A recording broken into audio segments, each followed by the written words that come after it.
দর্শক আসসালামু আলাইকুম। শুরুতে পিছিয়ে পড়ো লাউতারো মার্টিনেসের গোলে কামব্যাক করো, লাভ হলো না ইন্টারের। বিস্তারিত জানুন পুরো ভিডিওতে। ক্লাব বিশ্বকাপের গুরুত্বপূর্ণ গ্রুপ স্টেজের ম্যাচে মন্টেরের বিপক্ষে সকালে মুখোমুখি হয় সিরিয়া জায়ান্ট ইন্টার।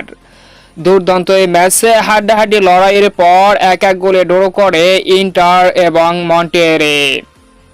ইউরোপ লিগে দাপিয়ে বেড়ানো দলটাকে নিয়ে যেন ছেলে খেলা খেললো মন্টেরে। একের পর এক সুযোগ পেয়েও কাজে লাগাতে পারল না লাউতারো মার্টিনেসের ইন্টার, যেখানে ম্যাচের 25তম মিনিটে মন্টেরের অধিনায়ক সার্জিও রামোসের দুর্দান্ত হেডের গোলে লিডে এগিয়ে যায় ইন্টারের বিপক্ষে। এরপর ইন্টারকে ম্যাচে ফেরায় অধিনায়ক লাউতারো মার্টিনেস। 42তম মিনিটে দারুণ এক ফিনিশিংয়ে দুর্দান্ত এক গোল করে সমতায় ফেরে এবং এক গোলের সমতা নিয়ে অর্ধ অংশে যায় ইন্টার ও মন্টেরে। দ্বিতীয় অর্ধে মন্টেরে ডিফেন্স ঠিক রেখে কাউন্টার আক্রমণে খেলে, আর অন্যদিকে ইন্টার একের পর এক অ্যাটাক করেও গোল পায়নি। যদিও লাউতারো আরও একটি দুর্দান্ত গোল করেছিলেন, কিন্তু সেটাও অফসাইডের কারণে বাতিল হয়ে যায়।